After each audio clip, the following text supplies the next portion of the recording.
When Elsie Robinson moved to San Francisco with her son early in the 20th century, she wasn't planning to change the world. She started a children's column out of desperation because, as a single mother with an asthmatic son, she needed money. But Elsie ended up doing more than simply providing for herself and her son. She ended up changing America forever. Elsie Robinson changed the American newspaper business by becoming America's most read woman, crossing frontiers on women in the workplace, and being hired by William Randolph Hearst when the newspaper business was male-dominated. Because Robinson used her position to influence her readers and change their opinions, she is an important pioneer who pushed frontiers for women in the workplace and fought for equal rights for all races and genders. Elsie grew up in a frontier town called Benicia, California. Her family stayed away from the saloons and bars on the west side of town, going to Sunday school and wearing conservative Victorian clothes. Elsie summed up her family as nice people in her autobiography. Although Elsie's older siblings went to college, her family fell into financial trouble and could not send Elsie to school. Instead of college, Elsie did what was expected of a young lady from a family of nice people in the early 1900s. She married a wealthy East Coaster. Christy B. Crowell proposed after knowing Elsie for a few months, but his parents had reservations about the outspoken 19-year-old from California. Elsie was sent to finishing school in 1902 before marrying Crowell in 1903. Elsie's marriage to Crowell coincided with a time when women had no right to divorce, keep their wages, or secure equal pay, topics she would later write about in her columns. In her autobiography, Elsie wrote, "Women had few more rights and hardly as much value as a good Jersey cow. Wives could be legally beaten, could be thrown out penniless if they refused any of a husband's rights." Elsie also said she was furiously enraged by things that didn't bother anyone else, meaning that in addition to not being happy with the rights she had as a housewife, Elsie was keenly aware of other injustices in society. During Elsie's marriage, the Victorian era came to an end, and the changes that came during the Progressive era, including the ongoing fight for greater rights for women, showed no signs of stopping.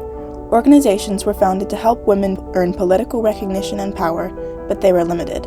Even though women earned the right to vote in 1920, only the white upper class would enjoy the new freedom. Later in her life, Elsie would write about racial barriers and equal rights for all races, but during her marriage, writing served as an escape. Crowell was never loving or talkative with Elsie, him being 10 years older than her. The only good thing Elsie got out of her marriage was her son, George, who was born with severe asthma and was prone to coughing fits.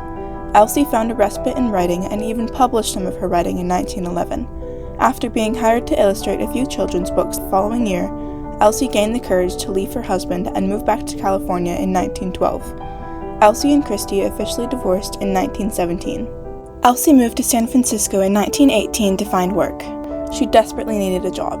George and Elsie often went to bed hungry, and George needed medicine for his asthma. Whenever Elsie looked in the paper for work wanted advertisements, she saw young women wanted or organized girls wanted for jobs as servants, bookkeepers, and domestic workers.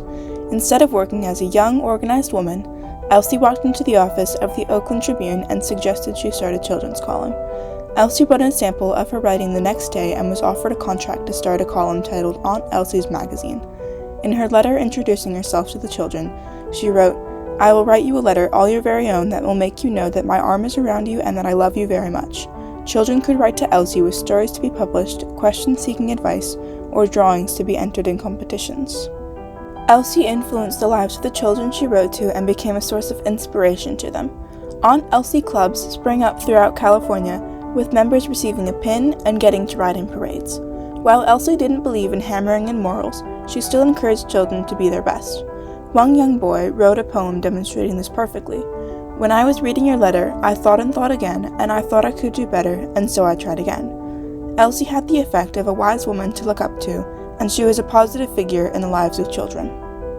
Because Elsie influenced children so much, parents started writing to Elsie. Elsie's publisher allowed her to start advice columns, her most successful being Cry on Geraldine's Shoulder.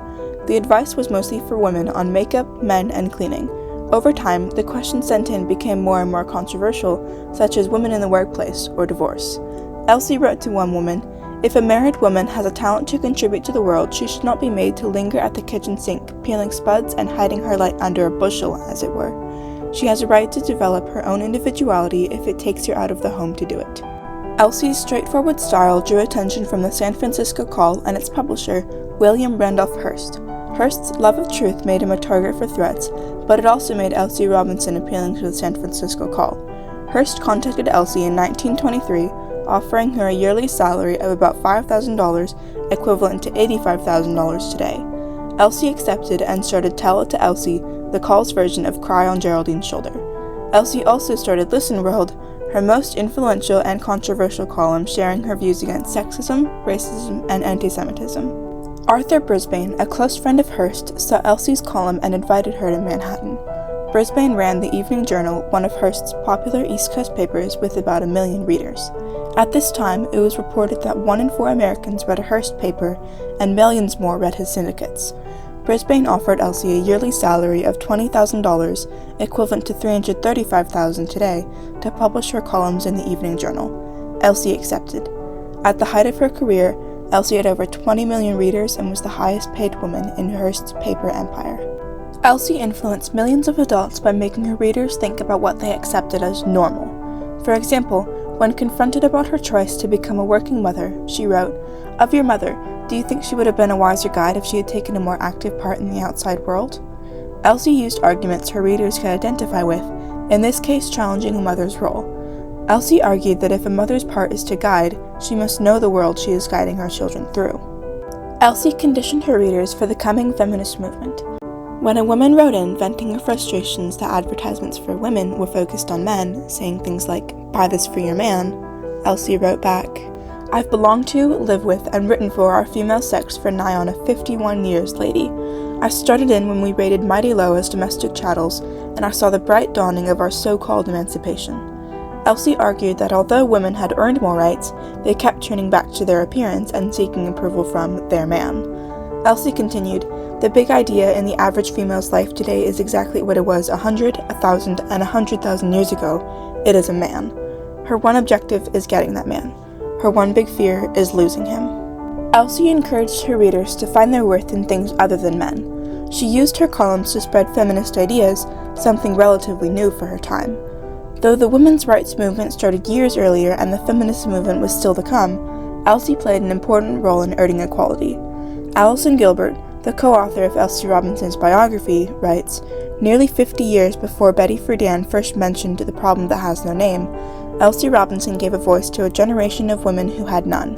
Elsie provided the type of voice that inspired Betty Friedan.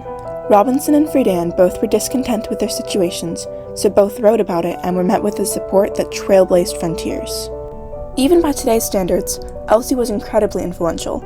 The total number of current New York Times subscribers is just over 9 million people, meaning Elsie had more than double the readers of one of the most prominent modern American papers. Elsie pushed against people who wanted to silence her, often writing angry letters to her bosses demanding equal pay. She repeatedly challenged the views of others on issues such as racism, writing in her columns, "And on what, may I ask, do you base your supremacy? You could have put aside ignorance, prejudice, and contemptible snootiness and given your lives for unity. But you weren't big enough. You weren't brave enough." With a wide influence, Elsie faced criticism as well. Even other columnists made light of her. One man wrote an opinionated article, then told readers who didn't agree with him to go cry on Geraldine's shoulder elsewhere in the paper. He was making fun of the column in general, something Elsie faced frequently. Elsie kept her promise to publish any hate mail she received, showing her tenacity in that she wasn't afraid of what others thought of her writing or opinions. Her logical arguments and bold words attracted enough people to make her America's most read woman, publishing over 9,000 columns in 40 years. Through her revolutionary writing, Elsie brought about significant change. Elsie was the first female columnist to write about her views on social norms. She was also the first columnist to write her stories and draw her cartoons, something still rare today. In 1940, a woman wrote a column about Elsie with an autographed letter from Elsie herself. The author writes, "This woman, who has helped through her writings to ease the heartaches of others, found that in helping others, she was finding herself.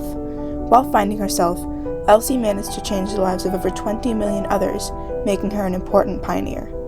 Elsie Robinson overcame many obstacles in her life and encouraged others, especially women, to overcome their trials and advocate for social equality.